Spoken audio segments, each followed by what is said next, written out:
Muito bem, meus irmãos, nós vamos então dar início à nossa escola bíblica dominical deste domingo 12 de julho de 2026. Hoje nós não vamos dar sequência ao estudo que estamos fazendo em 2 Tessalonicenses. O pastor Erival disse que seria hoje um estudo livre, e então eu vou refletir com vocês o texto de 2 Timóteo capítulo 4. 2 Timóteo capítulo 4, e leremos os versos 6 ao 18. 2 Timóteo 4, 6 a 18.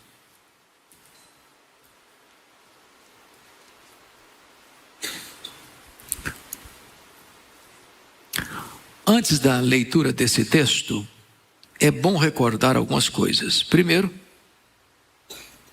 é que Paulo escreve esta carta da sua segunda prisão em Roma. Segunda coisa importante a destacar é que esta é a última carta que Paulo escreve.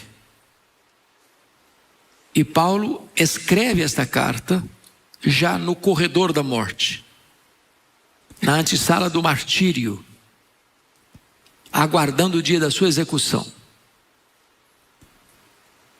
Ele escreve esta carta para um jovem pastor, Timóteo, que era tímido, jovem e doente, que estava à frente da mais estratégica igreja daquele tempo, a igreja de Éfeso, superando inclusive as igrejas de Jerusalém e Antioquia da Síria. O tempo era de muita perseguição. O tempo era de muitos riscos para a fé, porque no meio da perseguição havia também muitos falsos apóstolos perturbando as igrejas. Então, Paulo escreve para esse jovem pastor e diz assim: Ô Timóteo, quanto a mim, já estou sendo oferecido por libação, e o tempo da minha partida é chegado. Combati o bom combate, completei a carreira, guardei a fé. Já agora a coroa da justiça me está guardada, a qual o Senhor reto juiz me dará naquele dia, e não apenas a mim, não somente a mim, mas também a todos quantos amam a sua vinda. Procura vir ter comigo depressa, porque Demas, tendo amado o presente século, me abandonou, e se foi para Tessalônica. Crescente foi para a Galácia, Tito para a Dalmácia. Somente Lucas está comigo. Toma contigo Marcos e traze-o, pois me é útil para o ministério. Quanto a Tíquico, mandei-o até Éfeso. Quando vieres, traz a capa que deixei em Troade, na casa de Carpo, bem como os livros, especialmente os pergaminhos. Alexandre, o latoeiro, causou-me muitos males. O Senhor lhe dará paga segundo as suas obras. Tu guarda-te também dele, porque resistiu fortemente às nossas palavras. Na minha primeira defesa, ninguém foi a meu favor, mas todos me abandonaram. Que isso não lhe seja posto em conta.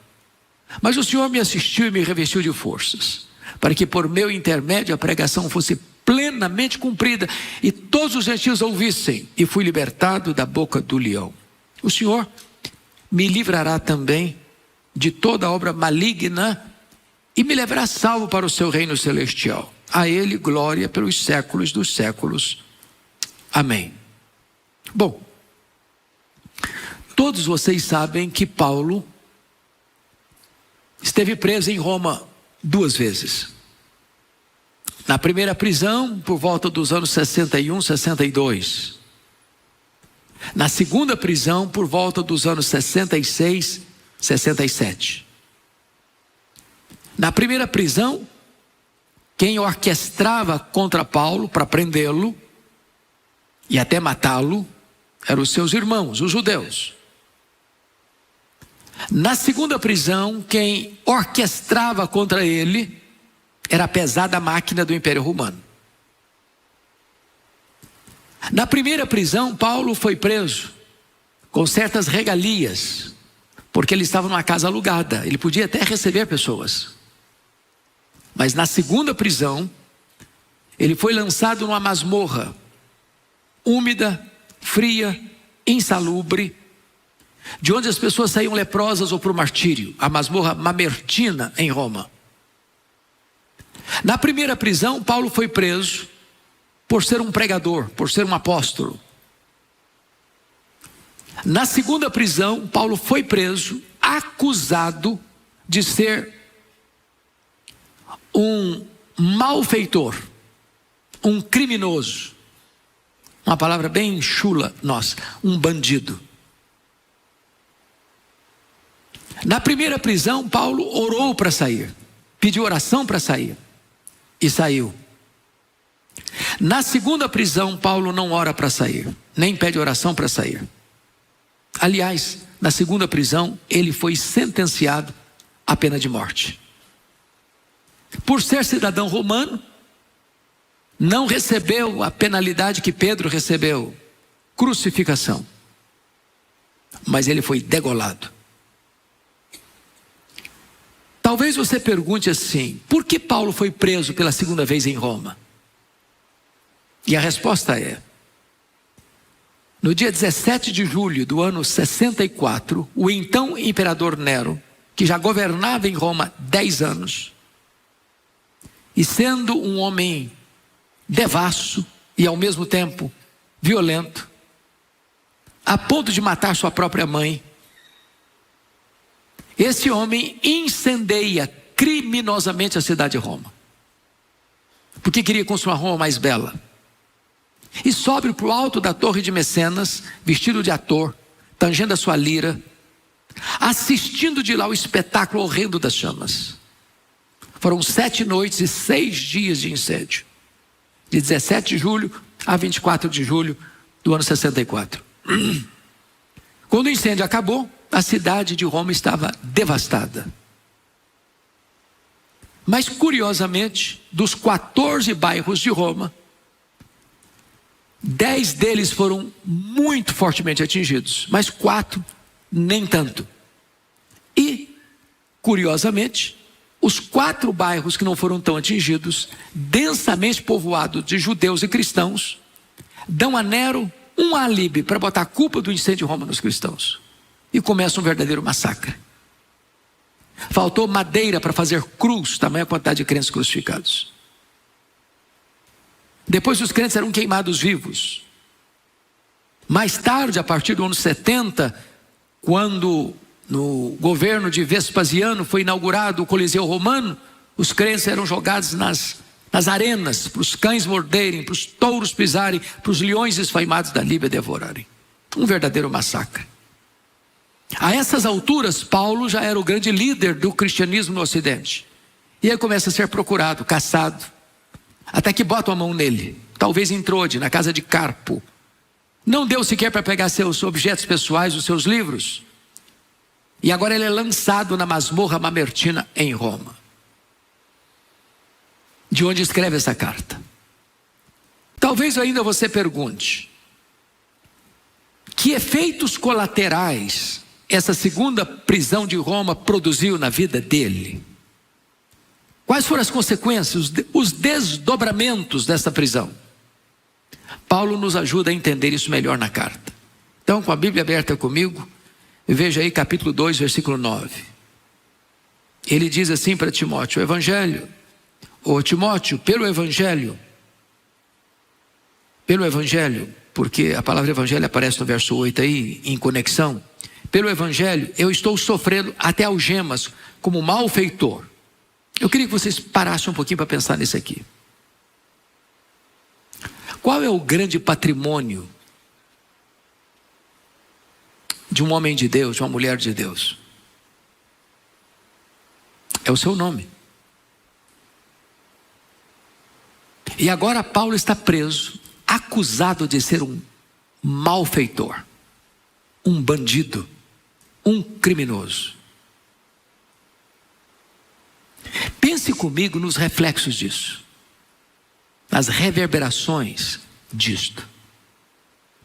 Nas conversas, nas ruas, nas praças, nas esquinas, as pessoas comentando: está sabendo da última? Como assim, última? Aquele poderoso pregador, aquele apóstolo, tão conhecido, aquele homem que percorria as províncias todas do império, pregando, está preso, é um bandido, é um criminoso, é um malfeitor. Estava por trás do incêndio de Roma, o líder dos incendiários.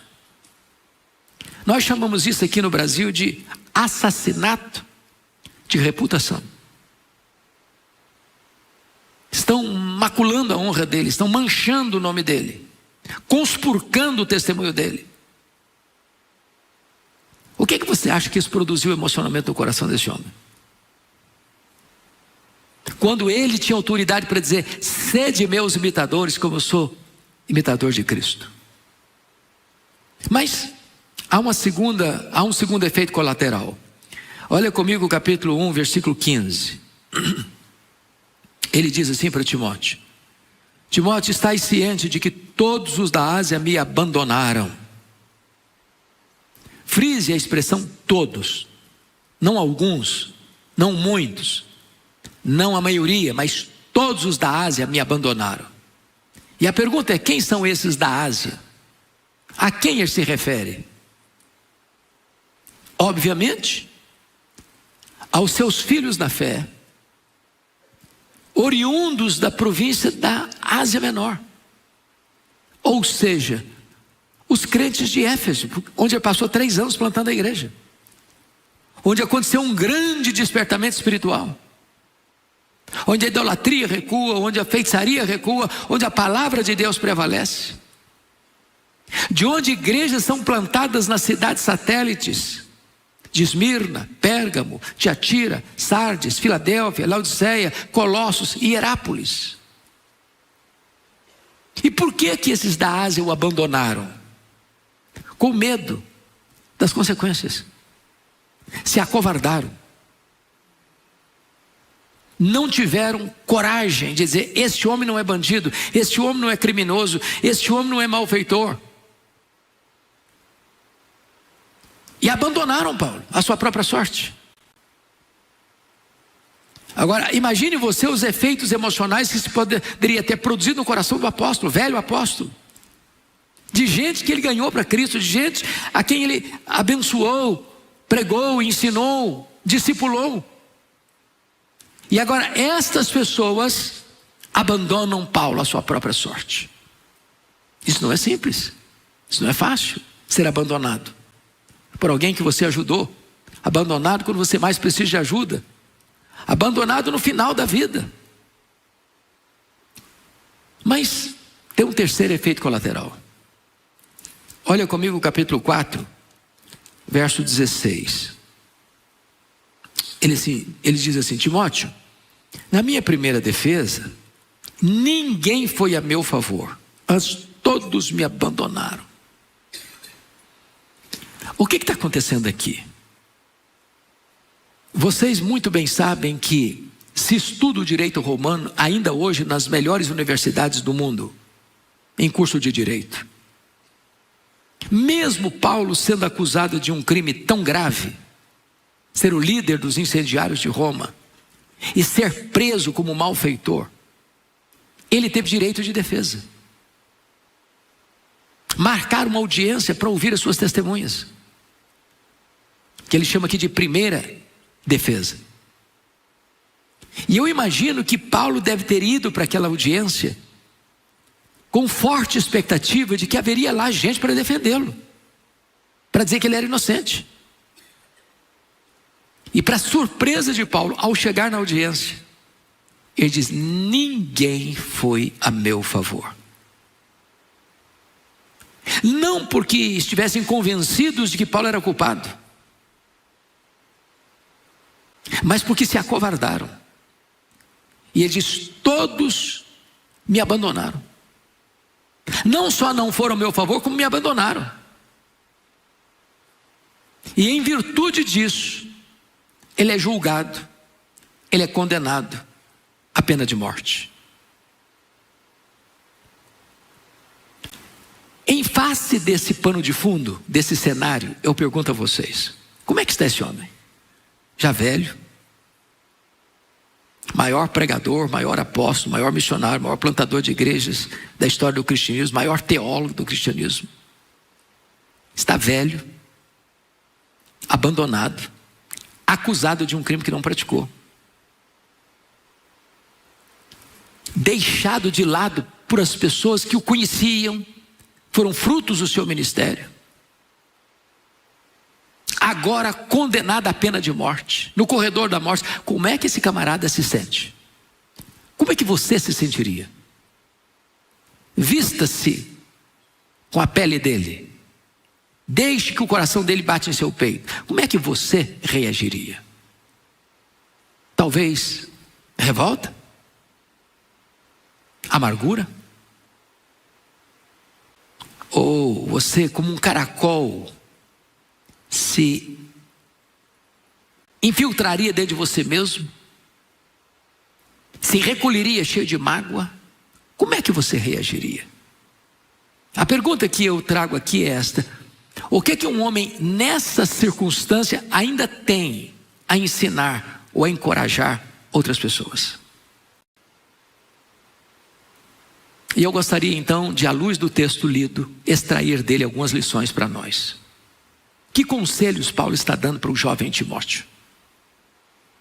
Jovem pastor Timóteo, um pastor veterano, mentoreando um pastor mais jovem. O que é que ele está ensinando? Primeiro princípio, versículo 9, olha comigo. Procura vir ter comigo depressa. Qual o princípio que ele ensina aí? O princípio é este: quando a crise bater a sua porta, e bate, não fique sozinho. Tenha a humildade de pedir ajuda.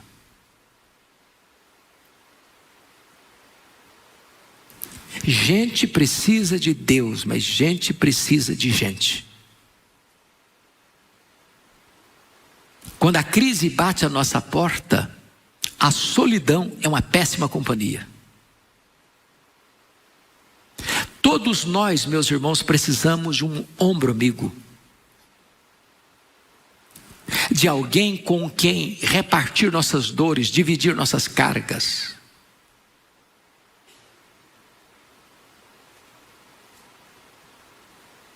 Nós temos muitos colegas, mas nós temos poucos amigos. O que é um amigo? Amigo é a pessoa que chega quando os outros já foram embora. Amigo é aquele que está com você não só nas horas de alegria, mas também de choro. Amigo é aquele que confronta você em particular e defende você em público. Amigo é a pessoa para quem você abre o coração sem medo dele puxar o seu tapete e apunhalar você pelas costas. As crises acontecem e chegam. E na hora que as crises chegam, nós precisamos de alguém do nosso lado. É claro que Paulo era um homem de Deus, é claro que Paulo era um homem de oração, é claro que Paulo era um homem cheio do Espírito Santo, é claro que Deus estava com ele, é claro que o Senhor o assistiu e revestiu de forças, mas o fato de você ser assistido de forças e revestido de poder nas angústias da vida, não significa que você não precise de gente do seu lado. Eu pergunto a você nesta manhã: quantas pessoas você pode, na hora mais agônica da sua vida, pegar o telefone e ligar e dizer: corra para cá, venha depressa, eu preciso de você do meu lado. Há muitas pessoas, meus irmãos, que naufragam no mar revolto da solidão, porque quando ela está oprimida, encurralada por sentimentos turbulentos, por dores atrozes, por angústias pavorosas, ela não tem ninguém para abrir o coração. Diz: me ajude, vem ficar comigo. Quais são as pessoas que você tem que você poderia fazer isso? Segunda lição que Paulo nos ensina nesse mentoreamento a um jovem pastor. Versículo 10. Ele diz: porque Demas, tendo amado o presente século, me abandonou. E o princípio é este: quando alguém na jornada da sua vida frustrar você, decepcionar você, Não faça registros de mágoas. Bote o pé na estrada e continue caminhando.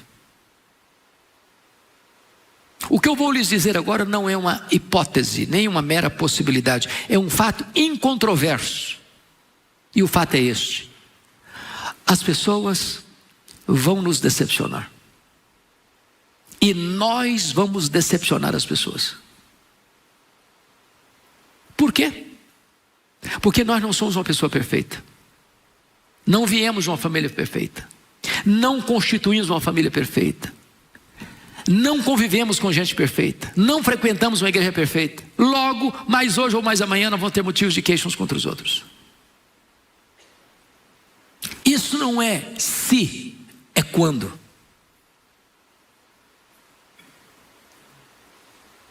A questão é como é que você vai reagir quando alguém decepcionar você. Se encolher? Cheio de mágoa? Perder o controle emocional? E expor a pessoa que magoou você ao ridículo? O que você vai fazer?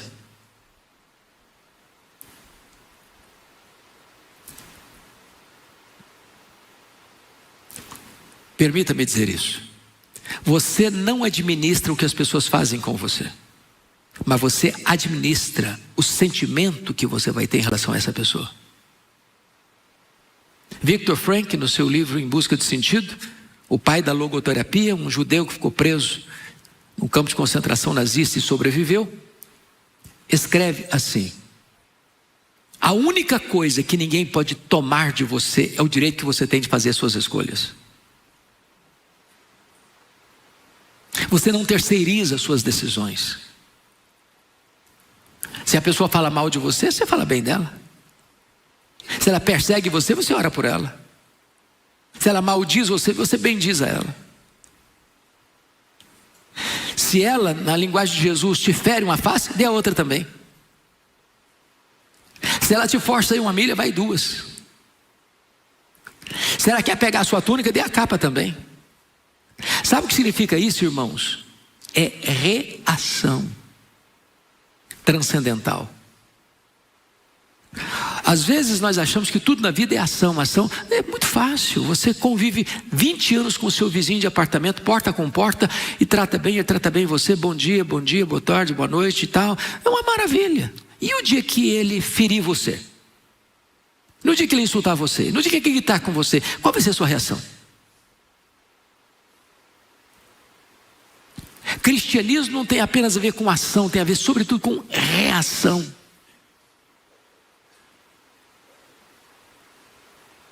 A resposta branda desvia o furor. Isso é reação. Alguém machucou você? Alguém feriu você? Alguém virou as costas para você?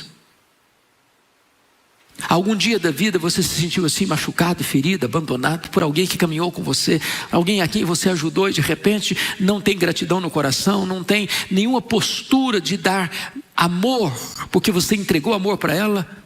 O que você faz? Se você fizer registros de mágoas, você perde o sono, você perde a alegria, você perde a paz, você perde o apetite, você perde a saúde, você perde o foco. Não faça registro de mágoas. Bote o pé na estrada, continue caminhando. Terceiro princípio que Paulo nos ensina. Veja comigo o versículo 11. Toma contigo Marcos, traze-o, pois ele me é útil para o ministério.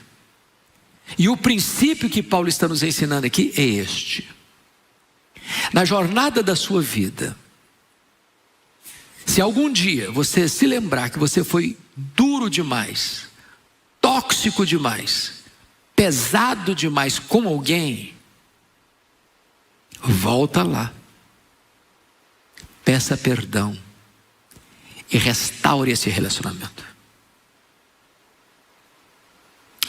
Eu só posso interpretar esse texto, versículo 11, à luz de mais 2 textos do livro de Atos. O primeiro deles é Atos 13:13.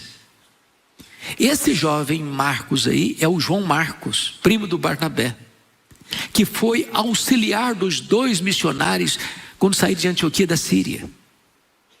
Lá em Perge da Panfilha, esse jovem abandonou os 2 missionários e voltou para a casa da sua mãe, em Jerusalém. E a pergunta é por quê? E a Bíblia não responde. Nós poderíamos levantar algumas possibilidades. A primeira delas é que o Marcos era muito moço, muito jovem. Pensou que missões fosse turismo. Quando ele percebeu que não era turismo, se decepcionou e voltou. Pode ser isso, talvez. Segunda possibilidade.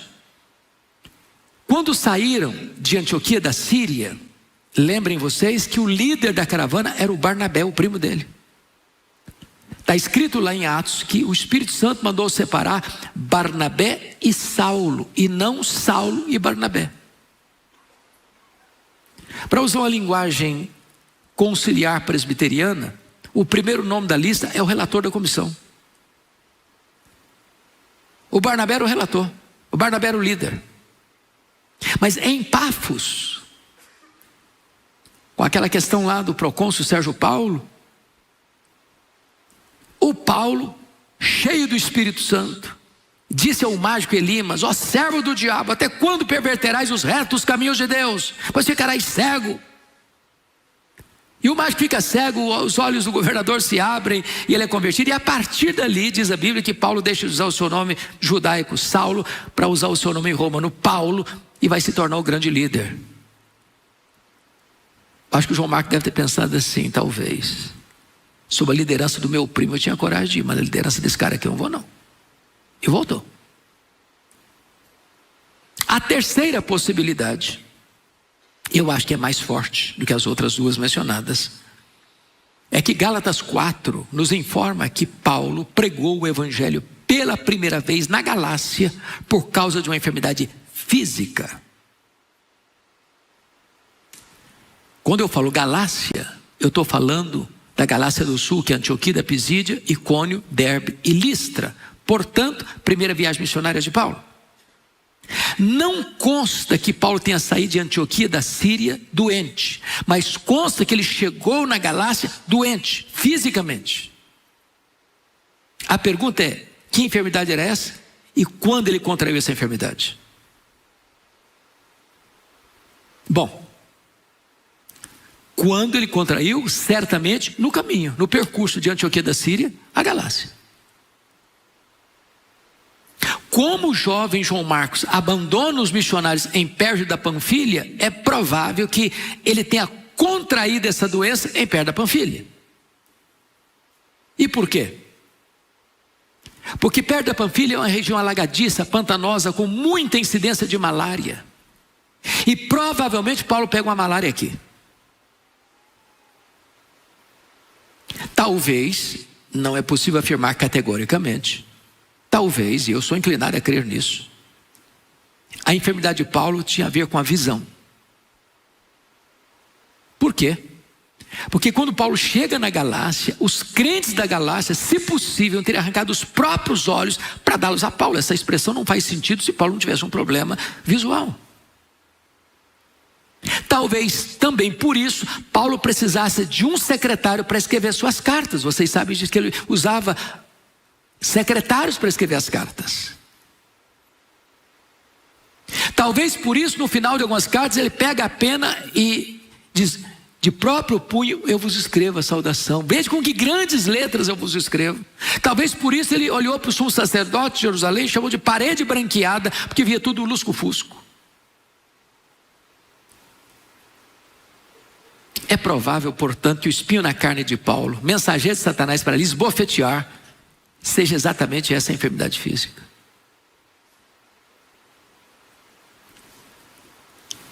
Origem da enfermidade física? Deus, e não Satanás. E por que você sabe? Por causa do propósito, para que não se ensoberbecesse. É claro que Satanás luta o dia inteiro para tornar você um pavão. Mas o jovem João Marcos deve ter pensado assim: eu estou muito novo para ficar doente, eu vou voltar para a casa da minha mãe. Segundo texto que eu tenho que entender para interpretar o versículo 11 aqui é 1 Coríntios, capítulo 15, 36 a 41. Depois do concílio de Jerusalém, Paulo chega para o jovem, para o Barnabé e disse: "Ô Barnabé, vamos voltar? Vamos fazer a segunda viagem? Vamos visitar as igrejas que nós plantamos? Vamos passar por lá?" Barnabé respondeu para Paulo: "Vamos, com um detalhe. Estou querendo levar o meu primo, o Marcos, com a gente." Paulo respondeu: "Eu não acho justo levarmos aquele que nos abandonou desde perto da Panfilha." E diz o texto que houve tal desavença entre Paulo e Barnabé que os dois não caminharam juntos mais naquela viagem. É óbvio que Lucas relata isso com economia de palavras, mas para estar escrito que houve tal desavença, é porque o pau quebrou entre eles. Notinha de rodapé: meus irmãos, os crentes não deveriam brigar, mas às vezes brigam. Líderes cristãos não deviam brigar, mas às vezes quebra o pau. O que é maravilhoso é que o plano de Deus não pode ser frustrado, porque agora, em vez de uma caravana, tem duas. Porque diz a Bíblia que o Paulo, que o Barnabé pegou o primo dele, o Marcos, levou para Chipre. O Paulo pegou o profeta de Jerusalém, Silas, e foi para outra região.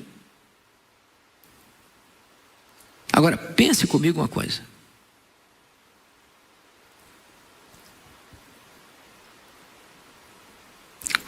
E se não tivesse um Barnabé na vida do Marcos? Pensa comigo nisso. Se não tivesse um Barnabé na vida do Marcos? Permita-me perguntar a você: alguém já disse para você: comigo você não anda, no meu time você não joga, na minha equipe você não trabalha, você não serve para trabalhar do meu lado? Você já se sentiu assim, descartado? Persona não grata?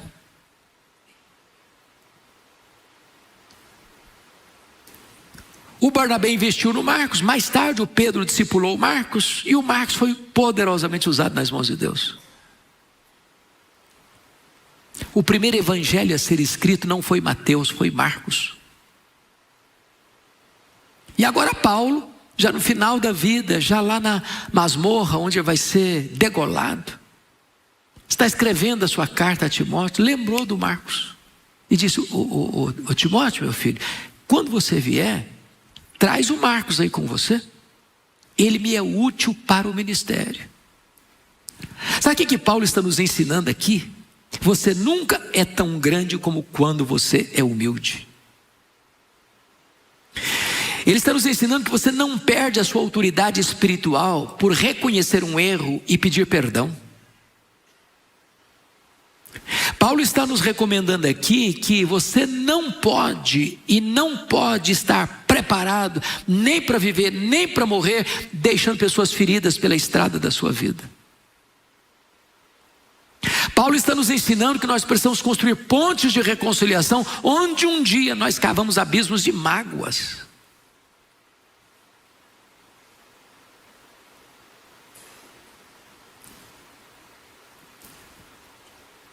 Talvez um dos pecados, irmãos, mais comuns na igreja evangélica brasileira é o pecado da mágoa.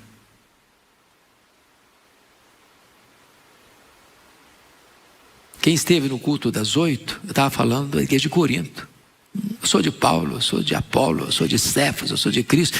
E gente dentro da igreja dividida, contendas, pessoas feridas.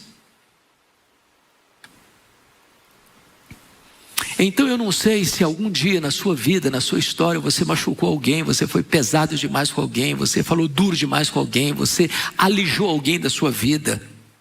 Em nome de Jesus, tome a decisão de ir lá e resolver isso. Um telefonema, uma visita, uma viagem. Mas não prossiga a vida sem reparar isso. Quarta lição que Paulo nos ensina nesse texto. Veja você, versículo 13. Quando você vier, Timóteo, traz a capa que deixei em Trode, bem como os livros, especialmente os pergaminhos. Os pergaminhos, irmãos, eram as cópias da Bíblia. Sabe o que me impressiona? Que Paulo está numa masmorra escura, Paulo está doente, Paulo está velho, Paulo está cheio de cicatrizes, Paulo está abandonado, Paulo está acusado injustamente, Paulo está sentenciado de morte, Paulo está no corredor da morte, Paulo está aguardando o dia da sua execução e quer estudar mais a Bíblia. Tem crente que passa a vida inteira e não estuda a Bíblia. Eu não vou pedir para você levantar a mão não, para não constrangê-lo. Mas quantos aqui nesse auditório já leram a Bíblia toda, de Gênesis a Apocalipse? Quantos? Não precisa levantar a mão não. Eu tenho certeza que nós não temos unanimidade. Não temos unanimidade. E o princípio que está por trás desse versículo é este: por pior que seja a situação que você esteja vivendo, e não importa quanto tempo esteja vivendo, não perca o entusiasmo de ler a palavra de Deus, de estudar a palavra de Deus. Não tem crente maduro sem estudo da palavra de Deus.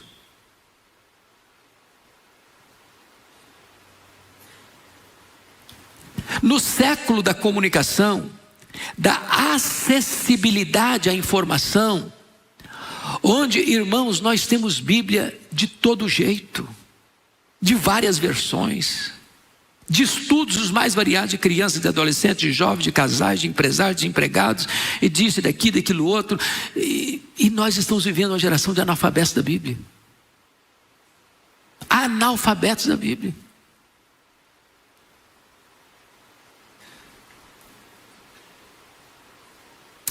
Quinto princípio. Versículo 14 e 15. Alexandre o latoeiro causou-me muitos males. O Senhor lhe dará paga segundo as suas obras. Tu guarda-te também dele, porque resistiu fortemente às nossas palavras. E o princípio é este: se um dia alguém foi injusto com você, acusou você, feriu você, levantou falso contra você, criou factoides a seu respeito, espalhou boatarias a seu respeito, feriu você injustamente, puxou o seu tapete, deliberadamente, tome a decisão de perdoar e entregar essa causa para Deus.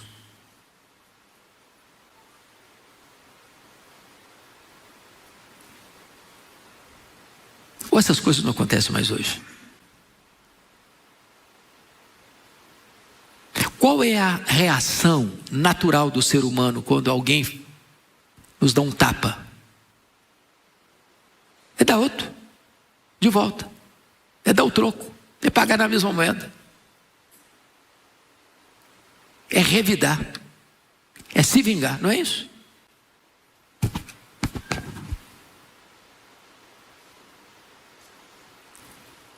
O Senhor lhe dará a paga, diz Paulo. Eu não vou entrar nisso não. Eu não tenho critérios para querer me vingar, porque eu não tenho senso de justiça adequado para isso. Qual o seu papel? Perdoar, entregar para Deus. Agora, crente não faz essas coisas. Faz, irmão, convenhamos, faz. Crente às vezes dá o troco. Você não faz isso, faz? Ou faz? Eu conheço gente que até engrossa a voz. É melhor passar por cima do meu cadáver do que passar por cima dos meus direitos.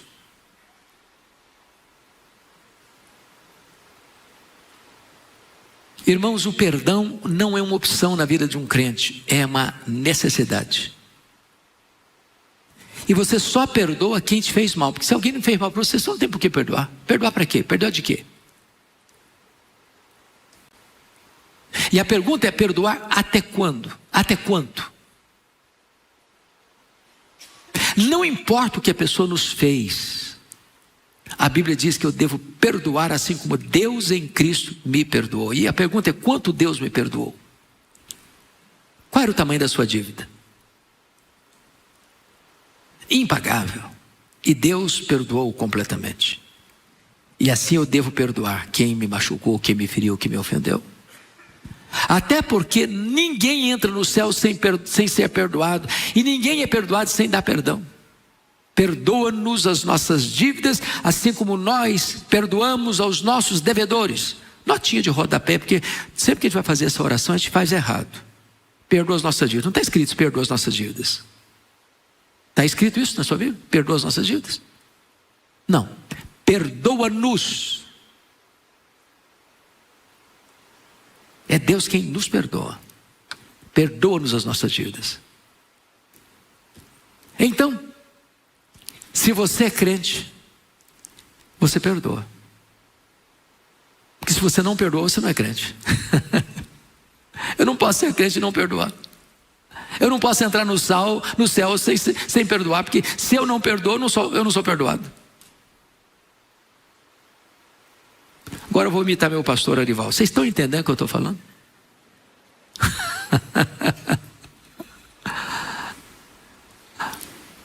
Sexto princípio. Versículo 16. Na minha primeira defesa, ninguém foi a meu favor. Antes todos me abandonaram, que isso não seja posto em conta. Mas o Senhor me assistiu e me revestiu de forças, para que por meu intermédio a pregação fosse plenamente cumprida, e todos os gentios ouvissem, e fui libertado da boca do leão. E o princípio é esse. Talvez chegue um momento difícil na nossa vida, como chegou na vida de Paulo. E na hora crucial da sua vida, quando você mais precisava de alguém se levantar em sua defesa, todos viram as costas para você. E o princípio é esse: ainda que você sofra as maiores injustiças neste mundo, Deus nunca vai desamparar você. Nunca. Ele diz no verso 17: mas o Senhor me assistiu e me revestiu de forças.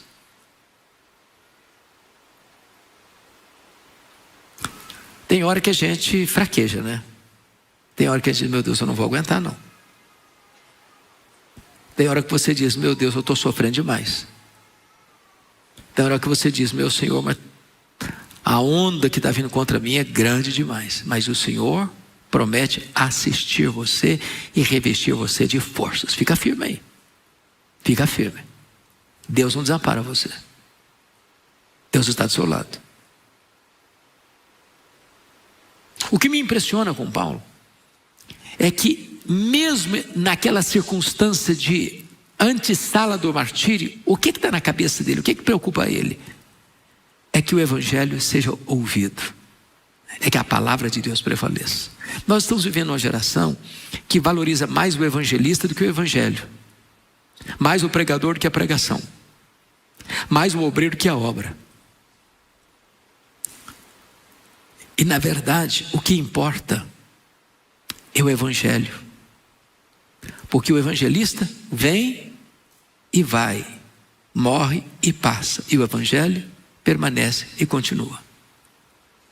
Deus sepulta os seus obreiros e a sua obra continua. Paulo está muito bem posicionado. Ele não está lá naquela prisão esperando conforto. Está esperando é que, apesar da circunstância, todos os gentios ouvissem este evangelho. E ele chega a dizer em Filipenses, na primeira prisão, que as coisas que lhe aconteceram contribuíram antes para o progresso do evangelho. Ele não estava preocupado com ele estava interessado em que o evangelho pudesse ter portas abertas.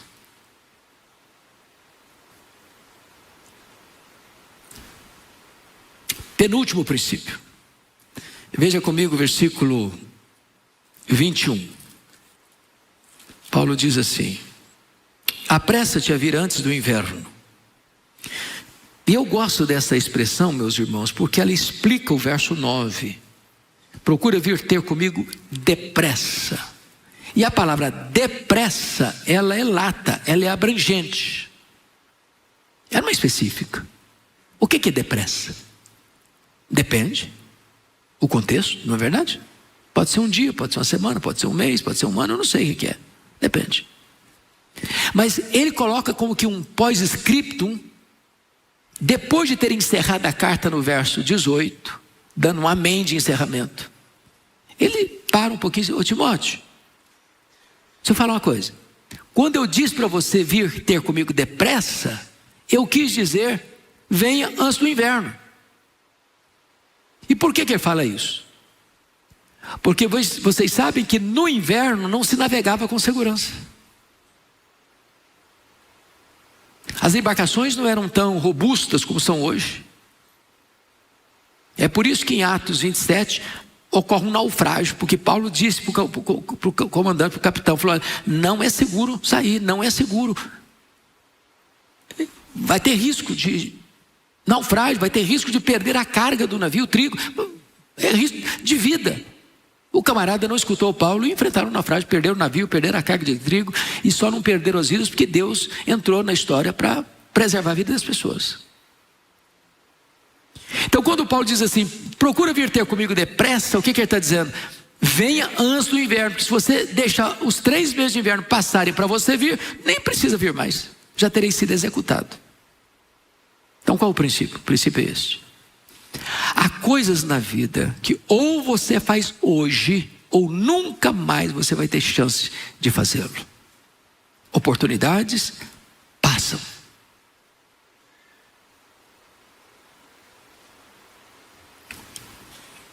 É aquela visita, é aquela conversa, é aquele confronto, é aquele pedido de perdão, é aquela concessão de perdão, é aquele socorro, é aquela ajuda. Não deixe para depois. Há poucos dias eu recebi um telefonema de uma pessoa querida que compartilhou comigo a sua dor, de certa forma. O avô dele estava doente, foi hospitalizado, e esse neto liga para o pastor, diz: pastor, meu avô acabou de ser hospitalizado, a situação dele é grave, e ele pediu com muita insistência para o senhor ir fazer uma visita para ele, orar com ele. O pastor disse: eu não posso hoje. Hoje eu não posso. Estou com algumas coisas para fazer aqui, mas amanhã eu vou. Me liga que amanhã eu vou. O neto disse: mas a situação do meu avô é grave, e ele queria muito que o senhor orasse por ele. Não, hoje eu não vou, mas amanhã me liga que eu vou. Aí no outro dia o rapaz não ligou para o pastor.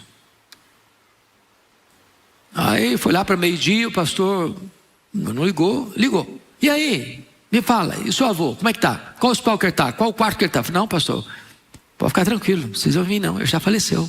Ele faleceu essa noite. Há coisas que não podem esperar.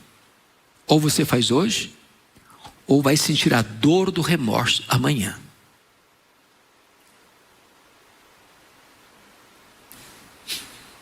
Então preste atenção nisso. Não deixa para depois. Por exemplo, para fazer um elogio para a pessoa. Adequado, oportuno, como um bálsamo no coração dele. Porque às vezes as pessoas rasgam seda, é no funeral da pessoa. Aí cai no caixão lá: que pessoa maravilhosa, como foi uma pessoa abençoada, como ajudou a minha vida. E aí, mas o defunto não fica feliz, nem se levanta do caixão para lhe dar um abraço. E se levantar, você corre também.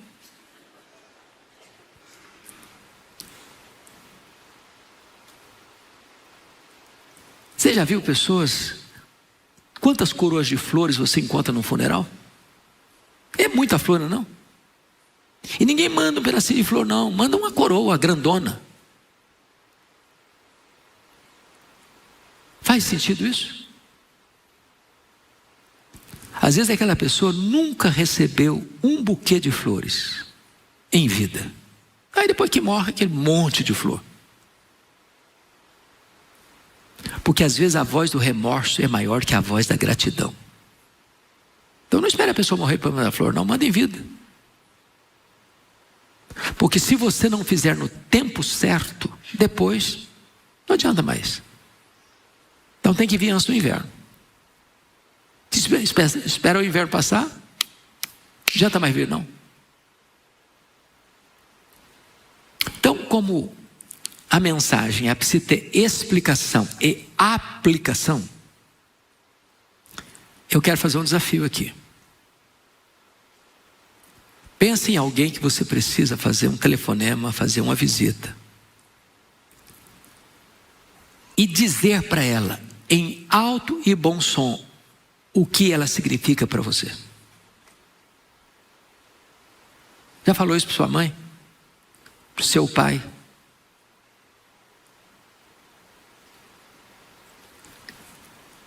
Para aquela pessoa que um dia socorreu você, estendeu a mão para você? Cristianismo se tem memória. E memória produz gratidão. Quem é a pessoa que você nesta semana vai verbalizar isso? Estou ligando para você para dizer que você é uma bênção. Para dizer que você é muito importante na minha vida. Eu vou lhes dizer que às vezes uma palavra dessa vale mais do que uma B12 na veia. Impulsiona as pessoas. E cristianismo, irmãos, é relacionamento com Deus e uns com os outros. Concluindo, versículo 18, o último princípio. Lá no finalzinho do versículo, ele termina assim: a ele glória pelos séculos dos séculos, amém. Portanto, o princípio que está aí é este: a melhor maneira de você encerrar a sua carreira é dando toda a glória ao Senhor Jesus. Não a nós, Senhor, não a nós, mas ao teu nome da glória, porque dele, por meio dele e para ele são todas as coisas. A ele, pois, glória eternamente, amém. Nós não estamos construindo monumentos a nós mesmos. Nós estamos buscando a glória daquele único que merece receber toda a honra, toda a glória e todo o louvor. Paulo, ao escrever para Timóteo, nos versos 6 a 8, faz um breve balanço da vida. Tem hora que tem que fazer balanço, não tem? Fazer uma avaliação. Não é assim que os comerciantes faziam? Hoje tem coisas mais técnicas, mais modernas para fazer isso, de controle de produtos, mas antigamente fechava as portas do armazém, estamos fazendo um balanço, aí não entendi ninguém, então tem que contar quanto material tem, quanto já foi vendido, qual o estoque, fazer as contas, o que entrou, o que gastou, para saber se está tendo lucro e tal. A vida cristã precisa de balanços, avaliar. É isso mesmo? Tem que fazer revisão de rota? E Paulo olha para o passado no verso 7 e diz assim: combati o bom combate, completei a carreira, guardei a fé. Ele olha pelas lentes do retrovisor e diz uma coisa boa: eu combati o bom combate. Não atire o rodapé só aqui. Quando a gente vai ficando com os cabelos brancos, e eu vejo alguns aqui, estou vendo quase nenhum branco das meninas, porque elas são mais inteligentes que os homens. Elas driblam isso melhor que a gente. A gente vai escolhendo as lutas, sabia? Tem luta, irmãos, que não vale a pena você lutar. Tem combate que não vale a pena você combater. Não dá para você entrar em briga que não tem resultado nenhum. Quando a gente é mais jovem, a gente briga até com a sombra. Eu combati o bom combate. Se o combate é bom, entra nele. Se não é bom, larga para lá. Não tem resultado nenhum para o reino.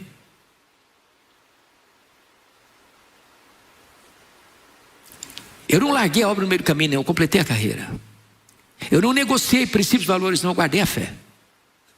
Mas agora no verso 6, ele olha para o presente e diz: quanto a mim já estou sendo oferecido por libação e o tempo da minha partida é chegado.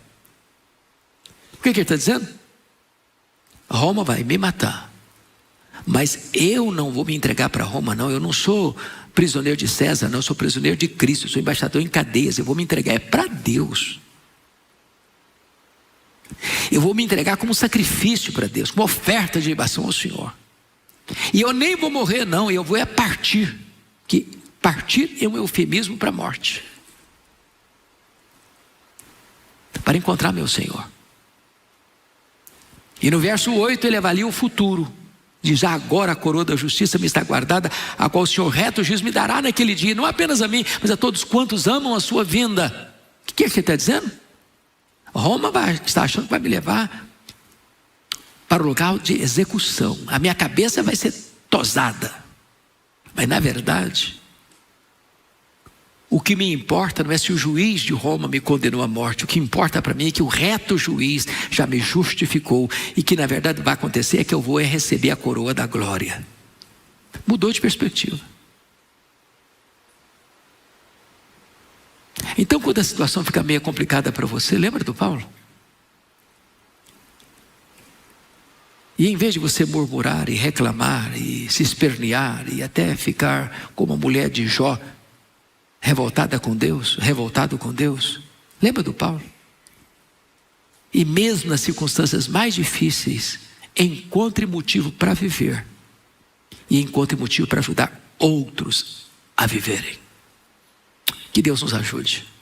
Amém. Vamos ficar em pé? Vamos orar.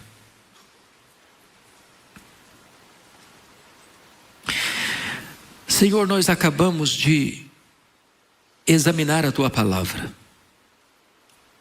Essa palavra é viva, ela é poderosa, ela é inspirada, ela é inerrante, ela é infalível, ela é suficiente. Ela é lâmpada para os nossos pés, é luz para os nossos caminhos. Ela restaura a alma, ela alegra o coração, ela ilumina os olhos. Ela dá sabedoria aos simples. Ela é espírito e vida.